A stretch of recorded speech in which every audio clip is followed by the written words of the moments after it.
Sou peregrino aqui, em terra estranha estou, no reino. Bem-vindo ao podcast Estrangeiros e Peregrinos. A mensagem de hoje será apresentada por Dennis Allen. Poucos meses atrás, eu e a minha mulher fizemos um pequeno passeio em Olambra, cidade do interior de São Paulo, conhecida pela venda de plantas. Enchemos o carro com plantas para nosso quintal. Voltamos para casa e separamos uma área para plantar vários cactos. Olhamos todos os dias, observando as cores variadas e o crescimento rápido de alguns. Mas uma manhã, quando olhei, fiquei abismado ao ver uma das plantas destruída. De noite para dia, ressecou e encolheu com várias pontas quebradas. Quando olhamos bem, enxergamos duas lagartas, quase escondidas pela camuflagem natural da sua cor. Em uma noite, destruíram o cacto. Pensei logo na história de Jonas. O profeta desejava a destruição de Nínive e ficou bravo quando Deus estendeu a misericórdia àquele povo. Ficou do lado de fora da cidade observando e achou conforto na sombra de uma planta.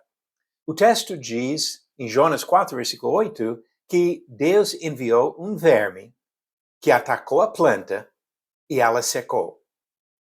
Jonas ficou bravo por causa de uma planta que foi destruída. Deus usou a raiva do profeta para ilustrar sua vontade de salvar o povo de Nínive, pessoas criadas pelo Senhor. Jonas capítulo 4, versículo 9 a 11, conta essa parte da história. Ao pesquisar sobre lagartas, encontrei vários comentários sobre a camuflagem dessas criaturas destrutivas. Geralmente têm a cor e a aparência da planta que atacam, e assim conseguem se esconder nas folhas ou nos galhos de suas vítimas. Quando eu vi uma das lagartas no nosso cacto, até achei que era apenas parte da planta. Esse fato me levou a pensar sobre outra realidade, o poder destrutivo daqueles que usam a camuflagem.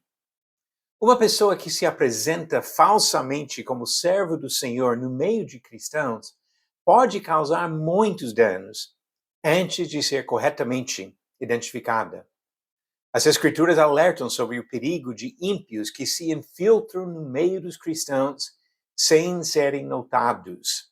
Judas, versículo 4, fala sobre este risco. Ele compara o perigo dessas pessoas a rochas submersas que podem causar grandes estragos e até naufrágio espiritual.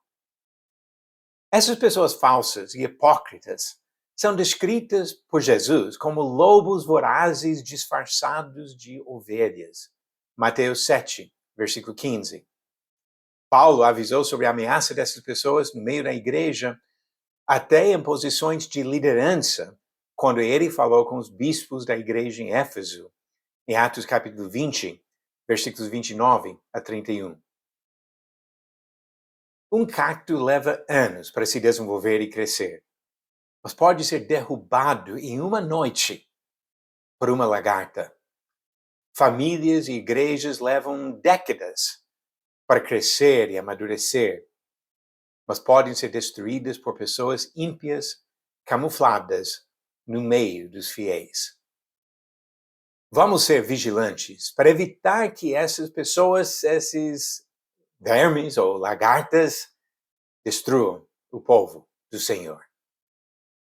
Você acertou a pergunta 530? Como foram conhecidos os descendentes de gigantes que Josué expulsou das regiões montanhosas de Israel? Alternativas A, Amonitas, B, Queneus, C, Hititas ou D, Anaquins. A resposta certa, alternativa D, Anaquins. Conforme diz Josué capítulo 11, versículo 21 e 22, naquele tempo Josué foi e eliminou os Anaquins da região montanhosa, de Hebron, de Debir, de Anabe, e de todas as montanhas de Judá, e de todas as montanhas de Israel. Josué os destruiu totalmente com as suas cidades. Nenhum dos Anaquins sobreviveu na terra dos filhos de Israel. E voltando para Números 13, versículo 33, quando os espias foram ver a terra de Canaã, descobrimos que os filhos de Anak são descendentes de gigantes que habitavam na região de Hebron. E a nova pergunta, número 531, enquanto Paulo estava no começo da sua terceira viagem missionária, quem saiu de Éfeso para pregar em Corinto? Alternativas: A. Pedro, B. Apolo, C. Filipe ou D. Barnabé.